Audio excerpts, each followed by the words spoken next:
పెసలు రవ్వతోటి ఎంతో టేస్టీగా ఉండే ఈ బ్రేక్ఫాస్ట్ చాలా రుచిగా చాలా టేస్టీగా అయితే ఉంటుందండి. ఈ బ్రేక్ఫాస్ట్ వచ్చేసి ప్రతి ఒక్కరికి నచ్చుతుంది. అంత టేస్టీగా అయితే ఉంటుంది. ఇంకెందుకు ఫ్రెండ్స్ ఆలస్యం, ఎలా చేయాలో ఏంటో అనేది వీడియోలోకైతే వెళ్ళిపోయి చూద్దామా మరి. ఇంకా నేను ఇక్కడ ఓవర్ నైట్ అయితే ఇంకా పెసలు అయితే నానపెట్టేసుకున్నానండి. ఒక కప్ అయితే తీసుకున్నాను. 2 సార్లు శుభ్రంగా వాష్ చేసుకొని వాటర్ అయితే వేసుకొని నైట్ అంతా నానపెట్టేసుకున్నాను. ఇప్పుడు ఈ వాటర్ అన్ని వంపేసుకుందాం. ఇంకా ఇలా వాటర్ అన్ని వంపేసుకున్న తర్వాత ఒక మిక్సీ జార్ అయితే తీసుకొని ఇంకా అందులోకి అయితే వేసుకోవాలి ఈ పెసల్ని. ఇంకా ఇప్పుడు ఇందులోకి ఇలా చిన్న కప్పుతో ఒక కప్పు బొంబాయి రవ్వను అయితే వేసుకుంటున్నా. ఇంకా అలాగే ఒక 2 మిర్చి. ఇంకా ఇప్పుడు ఇందులోకి 1 ఇంచు అల్లం తీసుకొని ఇలా చిన్నగా కట్ చేసుకొని వేసుకోవాలి. ఇంకా గ్రైండ్ చేసుకోవడానికి వాటర్ అయితే వేసుకుంటున్నా. ఇంకా ఇప్పుడు మూత పెట్టేసుకొని గ్రైండ్ చేసుకుందాం. ఇంకా ఇలా గ్రైండ్ చేసుకున్న దాన్ని ఒక మిక్సింగ్ బౌల్లోకి అయితే తీసుకుంటున్నా. ఇంకా ఇదే జార్లోకి మిగిలిన వాటిని కూడా వేసుకోవాలి. ఇంకా ఇప్పుడు ఇందులోకి ఒక 1/2 టీ స్పూన్ దాకా పసుపుని కూడా వేసుకుంటున్నా. అలాగే కాస్త వాటర్ని కూడా వేసుకొని ఇంకా మూత పెట్టేసుకొని దీన్ని కూడా గ్రైండ్ చేసుకుందాం. ఇంకా ఇలా మిగిలింది కూడా గ్రైండ్ చేసుకొని ఇంకా ఇదే బౌల్లోకి అయితే తీసుకోవాలి. ఇంకా ఇప్పుడు అదే జార్లోకి కొద్దిగా వాటర్ అయితే వేసుకొని ఇంకా ఇందులోకి అయితే వేసుకుంటున్నా. అలాగే రుచికి తగినంత సాల్ట్. ఇంకా సాల్ట్ కూడా వేసుకొని ఇలా బాగా కలిపేసుకోవాలి స్పూన్ తోటి. ఇంకా ఇలా మొత్తం బాగా కలుపుకొని ఇంకా ప్లేట్ అయితే పెట్టేసుకొని ఒక 10 నిమిషాలు పక్కన పెట్టుకుంటే మనకు రవ్వ అనేది బాగా నానుతుంది. మిక్సీ జార్ అయితే తీసుకొని అందులోకి వేయించుకున్న పల్లీలు అయితే వేసుకోవాలి. అలాగే పుట్నాల పప్పు కూడా వేసుకుంటున్నా.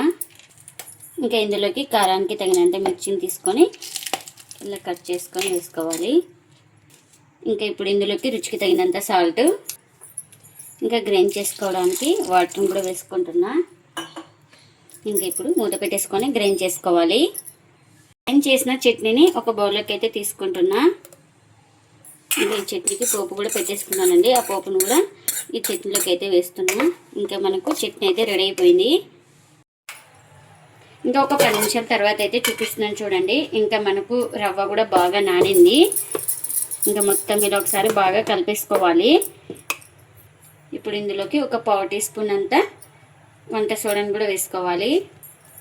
ఇంకా కాస్త వాటర్ అయితే వేసుకుంటున్నా. ఇలా వాటర్ వేయడం వల్ల మనకు వంట సోడా అనేది త్వరగా బాగా మెల్ట్ అయిపోతుంది. ఇంకా మనకు బ్యాటర్ అయితే ఈ విధంగా అయితే ఉండాలి. ఇంకా పర్ఫెక్ట్గా అయితే బ్యాటర్ అయితే రెడీ అయిపోయింది. ఇంకా ఇక్కడ పెన్నం కూడా పెట్టేసుకున్నానండి. పెన్నం కూడా హీట్ అయింది. ఇంకా మొత్తం ఇలా బ్యాటర్ మొత్తం బాగా కలిపేసుకొని ఒక గెరిటె పిండిని అయితే వేసుకోవాలి. ఇలా పిండి వేసుకొని లైట్గా స్ప్రెడ్ చేసుకోవాలి. చూడండి ఇక్కడ చూపిస్తున్నాను కదా, ఈ విధంగా. ఇలా ప్లేట్ అయితే కవర్ చేస్తున్నా. ఇంకా చూడండి ఇలా ఒక సైడ్ బాగా కాలిన తర్వాత మరోవైపు అయితే ఇలా టర్న్ చేసుకోవాలి. ఇలా టర్న్ చేసుకున్న తర్వాత ఇలా ఆయిల్ అయితే వేసుకోవాలి. మీరు ఆయిల్ ప్లేస్లో బటర్ కానీ గీ కానీ ఏదైనా అప్లై చేసుకోవచ్చు.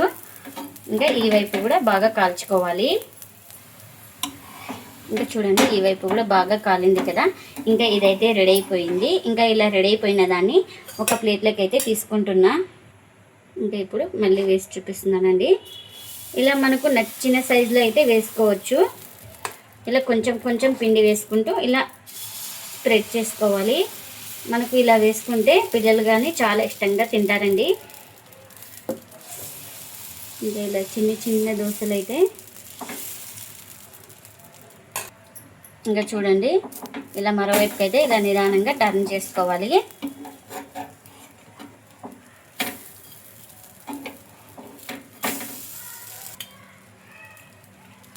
ఇంక ఇప్పుడు ఇలా ఆయిల్ అయితే వేస్తున్నా.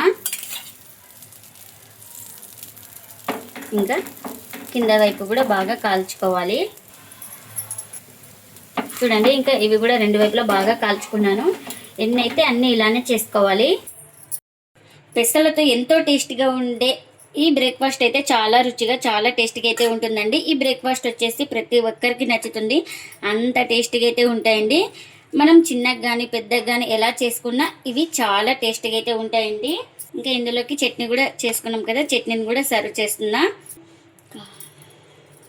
చూడండి లోపల కూడా ఎక్కడ పిండి అయితే లేదు. బాగా కాల్చుకోవాలి, మంటను అడ్జస్ట్ చేసుకుంటూ. మీరు కూడా తప్పకుండా ఒకసారి ఇలా ట్రై చేసి మీకు ఎలా వచ్చిందో కామెంట్ అయితే చేయండి ఫ్రెండ్స్. ఇదండి ఇవాళ వీడియో. ఈ వీడియో కనుక నచ్చితే ప్లీజ్ లైక్ చేయండి, షేర్ చేయండి, కామెంట్ చేయండి. అలాగే లైక్ చేసి సపోర్ట్ చేయండి friends. Thanks for watching. Bye bye.